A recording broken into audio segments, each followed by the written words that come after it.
Kena Deh adalah acara reality show yang cukup populer di tahun 2007-2008 yang semula ditayangkan di Antv lalu pindah ke Trans7 adalah acara yang juga melambungkan nama seorang Pandji Pragiwaksono Woksayudo. Mungkin yang sekarang kita kenal sebagai seorang stand-up comedian.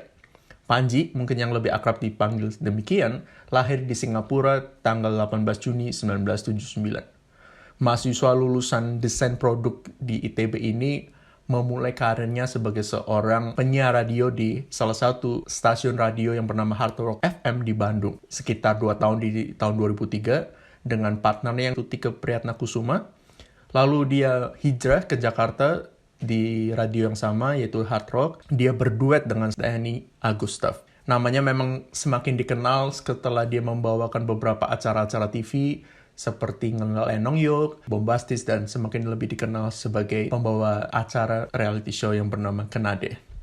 Pandji lalu juga merambah juga ke bidang-bidang lainnya, seperti dunia penulisan, dia menerbitkan beberapa buku, tetapi bersama Raditya Dika dan beberapa teman-teman yang lainnya, namanya semakin dikenal sebagai stand-up comedian, atau mungkin yang lebih dikenal sebagai The Founder.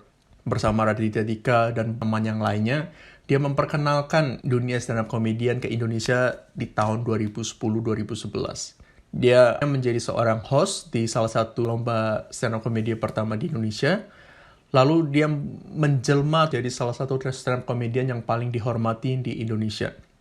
Menjadi stand-up comedian yang paling rajin untuk membuat tour. Bahkan Pandji Pragiwaksono menjadi orang Indonesia pertama yang melakukan tour stand-up comedian dalam bahasa Indonesia ke seluruh benua di dunia. Tepatnya di tahun 2016 dengan stand-up comedian world tour yang bertajuk Juru Bicara ini, Pandji tampil di seluruh benua di dunia mulai dari Australia, China, sampai bahkan ke Pretoria di benua Afrika. Tidak sampai di situ, sebagai seorang stand-up comedian, Pandji merasa bahwa dia bertanggung jawab atau dia punya beban hati juga untuk mengembangkan dunia stand-up comedian dan dia pengen mengajak para komika-komika lain untuk bisa hidup dari stand-up comedian. Sehingga Pandji pun membuat sebuah platform yang bernama komika.id di mana platform ini menjadi rumah untuk banyak komika untuk bisa berkarya dan bisa tentunya menjual karyanya dan sampai akhirnya membuat para komika ini bisa hidup dari karyanya itu. Sedikit lebih berbeda, lebih baik daripada sedikit lebih baik. Itu adalah slogan yang selalu dia pegang. Salah satu tokoh yang dia suka yaitu Seth Godin, dan dari situlah dia mendapatkan kata-kata tersebut. Itulah yang juga dilakukan Pandji. Dia juga merambah banyak bidang, mulai dari rap, penulis buku, pembawa acara, dan juga sebagai seorang YouTuber yang cukup sering bahkan tiap hari membuat konten di YouTube-nya. Setelah sukses menjadi stand-up comedian, menjadi penulis, rapper, dan pembawa acara juga, Pandji sendiri juga merambah ke bidang perfilman. Pandji menjadi salah satu aktor yang cukup dihormati juga di Indonesia dengan beberapa film-filmnya.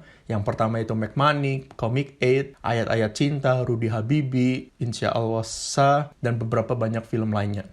Tidak puas menjadi seorang aktor, layaknya seperti Raditya Dika, Pandji juga pun mulai merambah ke dunia sutradara. Film pertama yang dia garap yaitu berjudul Partikeler ini, di mana Pandji pertama kalinya duduk sebagai sutradara dan juga pemeran, semakin melambungkan namanya bahwa Pandji ini adalah seniman yang serba bisa, yang bisa membuktikan bahwa dia juga bisa berkarya di banyak area. Sekarang ini kita tunggu nih di dunia entertainment, kejutan-kejutan apa lagi yang Pandji akan lakukan, inovasi-inovasi apa lagi yang akan Pandji lakukan melalui berbagai platform media yang dia punya. See you on the next video.